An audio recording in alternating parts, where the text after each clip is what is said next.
जय शिव शंकर, जय श्री हरि विष्णु। दोस्तों, आपसे एक नम्र निवेदन है, आप इस गरुड़ पुराण को बीच में छोड़कर ना जाएं।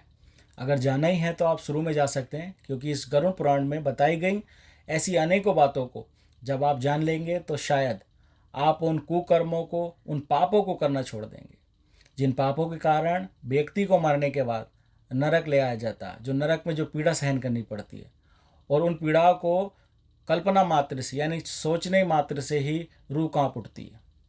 तो दोस्तों, आइए इस वीडियो को शुरू करते हैं और यह प्रण लेते हैं कि इसमें बताई गई उन सभी बातों को हमें अपने जीवन में उतारना है। साथ ही इस महाकलयुग में होने वाले पापों को कैसे दूर करना, उनसे कैसे दूर रहा जाता। कहते हैं, जो जहाँ जीवन है वहाँ मृत्यु भी निश्चित है। जो प्राणी जन्म ग्रहण करता है उसे एक दिन मरना भी पड़ता है। यह अटल सत्य है।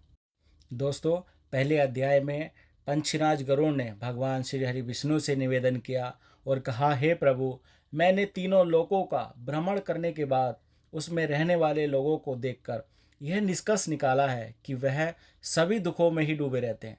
मेरा अंतकरण पीड़ा से भर गया। स्वर्ग में दैत्यों की शत्रुता से वह है, पृथ्वी लोक में मृत्यु रोग से वह है, पाताल लोक में रहने वाले नाग आदि को मेरे भय से दुख बना रहता है। पंचीराज गरुड़ भगवान श्री हरि विष्णु से पूछते हैं, हे प्रभु, आप यह बताने की कृपा करें कि प्राणी कैसे मरता है और मरने के बाद कहाँ जाता है। मरणासन व्यक्ति को किस कारण पृथ्वी पर सुलाया जाता है, उसके नीचे कुश और तिल क्यों बिछाए जाते हैं, उसके मुख में पंचरत्न क्रियो क्यों डाला जाता है, मृत्यु के समय गोदान अन्य वस्तुओं के दान क्यों दिए जाता है, उस समय प्राणी आतिवाहिक शरीर कैसे प्राप्त करता है, अग्नि देने वाले पुत्र पौत्र उसे कंधे पर क्यों ले जाते हैं, शव में धृत का लेप क्यों किया जाता है, शव के उत्तर दिशा में यम सूतक का पाठ क्यों किया जाता है, मरे हुए व्यक्ति को पीने के लिए जल एक ही वस्त्र धारण करके क्यों दिया जाता है, शव का दाह संस्कार करके उस व्यक्ति को अपने परिजनों के साथ बैठकर भोजन आदि क्यों नहीं करना चाहिए, मृत व्यक्ति के दौरान के पुत्र 10वें दिन से पहले किस 9 पिंडों का दान किया जाता है, शव का दाह संस्कार तथा उसके अंतर्जल तर्पण की क्रिया क्यों की जाती है, किस विधान से पितरों का पिंड दान करना चाहिए, उस पिंड को स्वीकार करने के लिए उनका आह्वान कैसे किया जाता है, दाह संस्कार के बाद अस्थिति सैचन और घट फोड़ने का विधान क्यों है, 10वें दिन सूदी के लिए सभी परिजनों के साथ खाना तथा प्रदान क्यों करना चाहिए, एकादश को पिंडदान करने का क्या प्रयोजन है, 13वें दिन पतदान आदि क्यों किया जाता है, वर्ष पैतन 16 श्राद्ध क्यों किए जाते हैं। हे प्रभु, मनुष्य का शरीर अनित्य है और समय आने पर ही मरता है, किंतु मैं उस छिद्र को नहीं देख सकता जिसमें जीव निकल जाता है।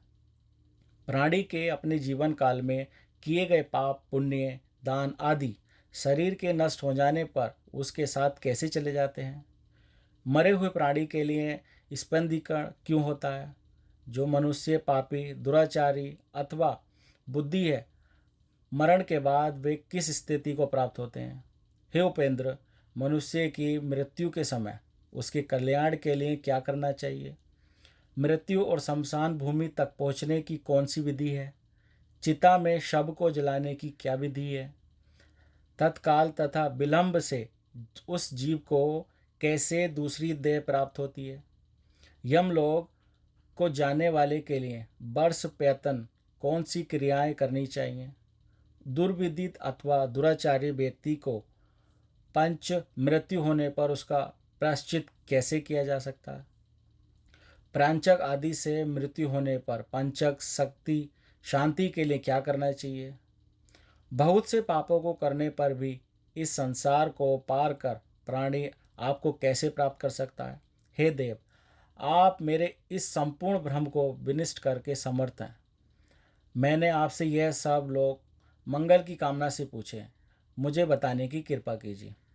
श्री हरि विष्णु जी गरुण से कहते, हे पंछीराज, तुमने जो मानव कल्याण के लिए अपनी जिज्ञासा व्यक्त की है वे सर्वश्रेष्ठ है। अब इस सब का समाधान सुनो। जब मनुष्य अपने पिछले जन्म के अच्छे बुरे कर्म से संचित परिणामों को भोगता हुआ और इस जन्म में कर्म करता है, मरणासन अवस्था को पहुंच जाता है, तो शरीर में कई रोग उत्पन्न होते हैं। एक अचानक सर्प की भांति वह मौत के जकरण में बनता चला जाता। वह घर में अस्यहीन अपाहज शारीरिक मानसिक पीड़ाओं से पीड़ित फिर भी जीने की मन में इच्छा को लेकर दुखदायी जीवन व्यतीत करता है। जब मरणासन व्यक्ति की इंद्रियों का समूह व्याकुल हो जाता है, चेतन शरीर जड़ीभूत हो जाता है, तब अंतिम क्षणों में एक अलौकिक चेतना जाती है जिससे सभी लोग एक जैसे दिखते हैं। उस समय वह कुछ बोलने योग्य नहीं रहता और प्राण शरीर को छोड़कर यमराज के दूतों के साथ चल देते हैं।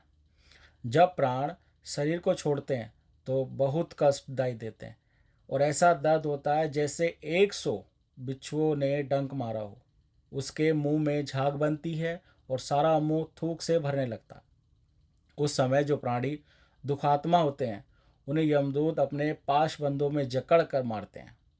जो अच्छे कर्मी होते हैं उन्हें स्वर्ग के पार्षद सुखपूर्वक अपने लोक में ले जाते हैं।